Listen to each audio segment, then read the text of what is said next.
1:15 p.m. This is Sri Lanka Broadcasting Corporation. The news, edited by Danushka Madavala and read by Mario Vijayavardhana. The headlines. The IGP says that the Yukti Operations Office will continue. The Health Minister says that the government has decided to purchase essential drugs from the private sector. Officials of the Central Bank have been asked to attend the party leaders' meeting in Parliament next Tuesday regarding the recent salary increment. The highest tourism earnings recorded in a month after January 2020 were recorded in January this year. The Finance State Minister says that the IMF team is to arrive in Sri Lanka for the second EFF review. The Russian naval ship Varyag arrived at the Colombo port on a formal visit yesterday. In foreign news, the UN and medics say many Gaza aid attack victims shot. IGP Pujitha Vikramasinghe says that the Yukti Operations Office will be continued. The IGP said that the operation will take place efficiently in the future. He made these remarks after worshipping the sacred temple of the Tooth this morning. The Health Minister Ramesh Patirana says that the government has decided to purchase essential drugs which are not available in the government hospitals from the private sector. The minister made this comment while participating in an inspection tour in the Gampaha hospital today. The minister pledged to provide the necessary solutions for the issuance of the Gampaha hospital. Officials of the Central Bank have been asked to attend the party leaders' meeting in Parliament next Tuesday to express their explanations regarding the recent salary increment of the Central Bank. The decision to summon CB officials was taken during a meeting of the Committee on Parliamentary Businesses held last morning. The Central Bank officials will be asked about the process and rationale behind the recent salary hike given to its employees. Earlier this week, the Central Bank requested the President for an opportunity to explain to MPs why the salaries were increased. This news broadcast comes to you from the Sri Lanka Broadcasting Corporation. A high-level discussion for the reoperation of the Valachene paper factory was held at Batikalo recently. The discussion was organized by the Sectoral Oversight Committee on National Economic and Physical Plans. It has been indicated here that about $1.2 million is required for repairs to the machinery of the Valachene paper factory. If the machinery of the factory is improved, it can produce 5 tons of paper per day. It is also indicated here that 22 million rupees per month can be earned profitably. The focus here was on converting a portion of the 340-acre Valachene paper factory into a tourist zone. The first scoliosis awareness program along with the walkathon was held this morning.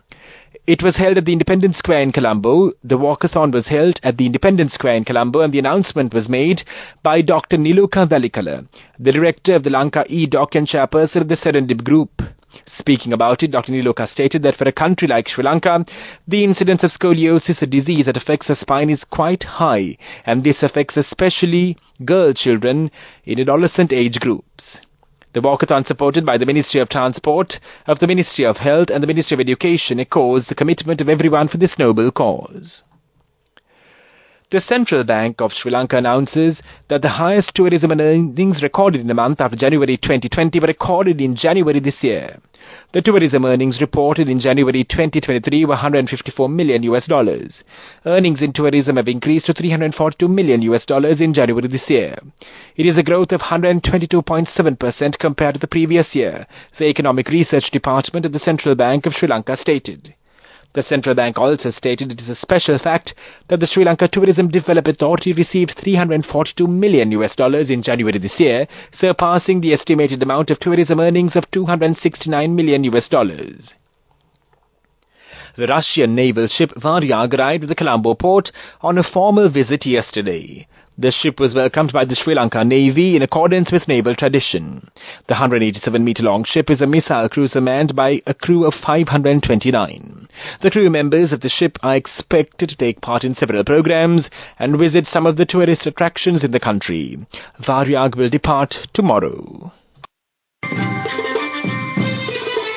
The main news story is brought to you by Sinhala Veda Mahatmya. The deputy incumbent of the Gangaramaya Mahaviharaya, Venerable Dr. Kirinde Assajithera, accompanied by a group of Thai Buddhist devotees, met with President Ranil Wickremesinghe at the Presidential Secretariat recently. During the meeting, a substantial financial donation of $50,000 was presented to the President. President Wickremesinghe directed the Secretary to the President, Mr. Saman Ekanayake, to allocate the donated funds towards the Let's Wipe a Teardrop project, which is proposed to be launched by the President's Fund, aimed at providing assistance to the underprivileged groups in the country. This marks the third occasion this group has generously donated funds for charitable causes in Sri Lanka. In both 2010 and 2011, they contributed $200,000 to the Gangaramaya Temple in Colombo, and these donations were utilized to improve sanitary facilities in 1,800 Buddhist temples throughout the country. The main news story was brought to you by Sinhala Mahatmya. And now in Watchlight, 2 heart-lung machines valued at 80 million rupees were supplied to the Lady Ridgeway Hospital for Children under the program of supplying essential medical equipment to the hospitals implemented under the guidance of Health Minister Dr. Ramesh Patirana. A heart-lung machine, also called a cardiopulmonary bypass machine, is a device that takes over the function of the body's heart and lungs during open heart or traditional surgery. The machine circulates the essential oxygen-rich blood to the brain and other vital organs during open heart surgery, allowing the cardiac surgery team to operate on a heart that is blood-free and still. The machines currently in use for this purpose at the LRH are outdated, and machines are being used for more than 15 years. According to the hospital sources, about 3,000 children are currently on waiting lists for heart surgery. Coming up, World News.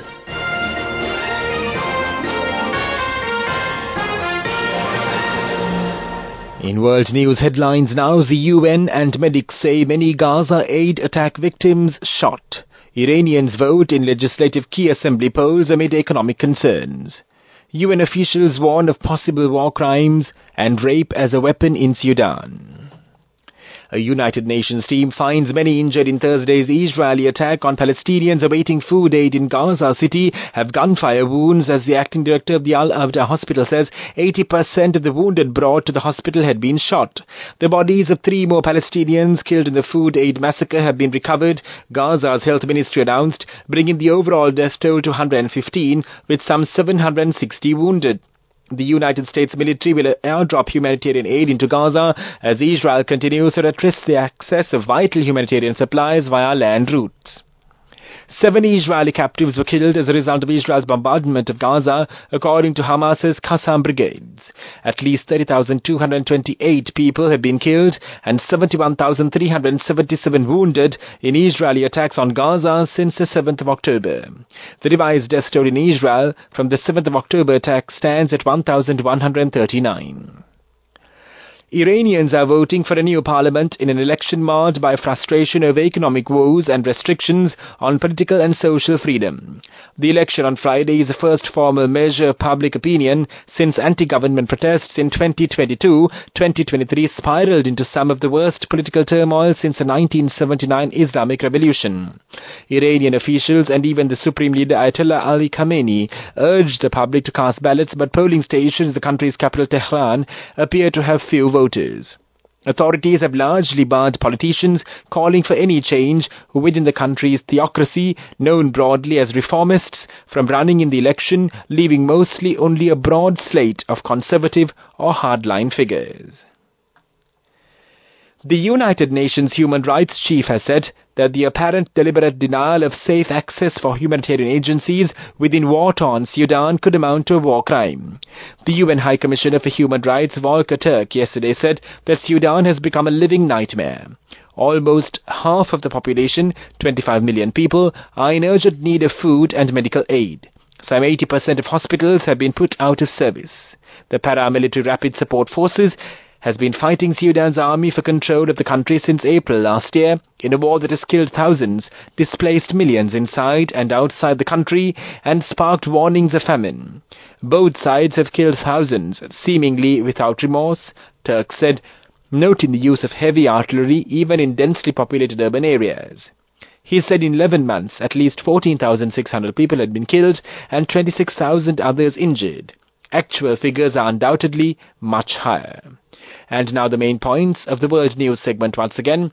The UN and medics say many Gaza aid attack victims shot. Iranians vote in legislative key assembly polls amid economic concerns. A UN official warns of possible war crimes, rape as a weapon in Sudan. Development News.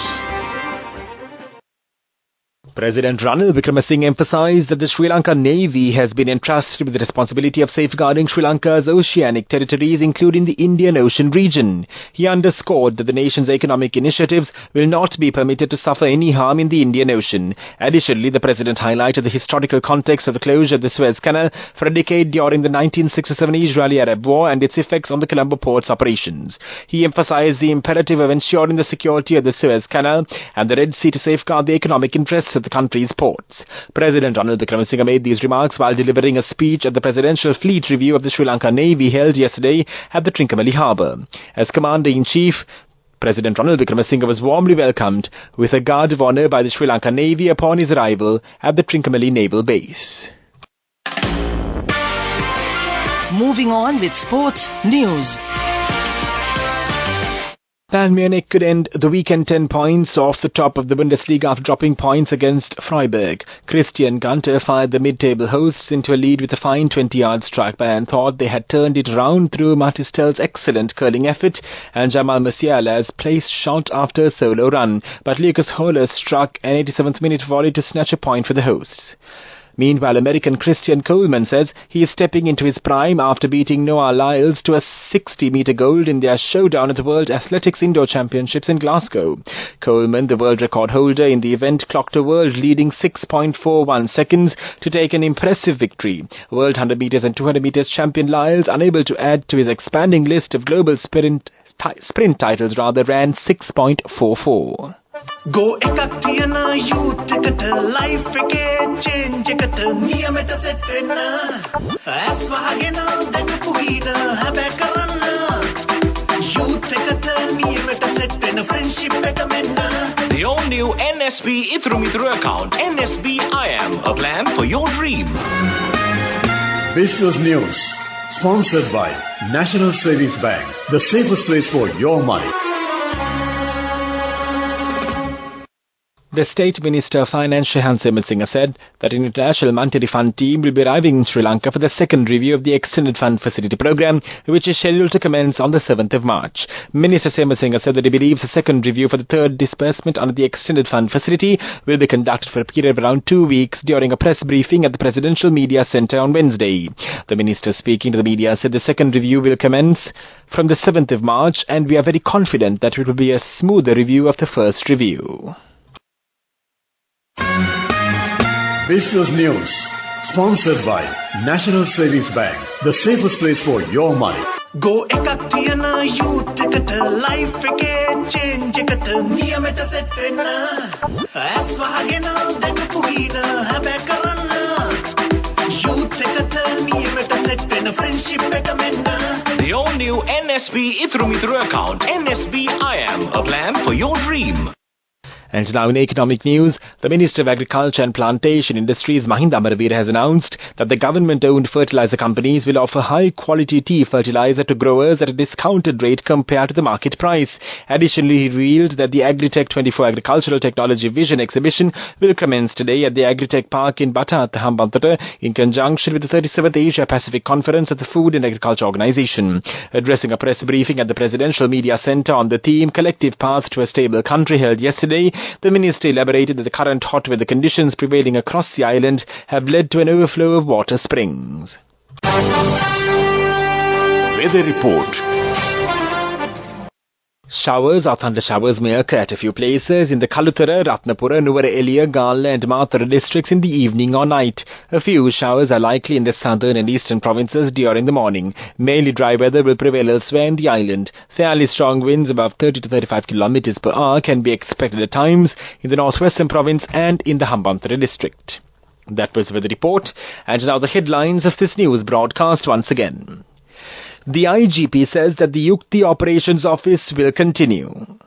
The Health Minister says that the government has decided to purchase essential drugs from the private sector.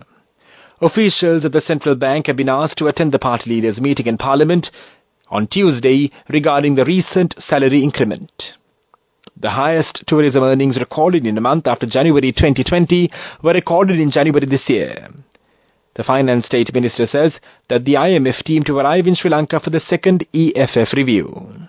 The Russian naval ship Varyag arrived at the Colombo port on a formal visit yesterday. In foreign news, the UN and medics say many Gaza aid attack victims shot.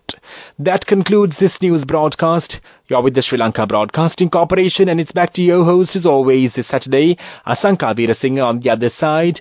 Over to you, Asanka, and I believe you'll be linking up the match as well. Over to you, Asanka, this Saturday.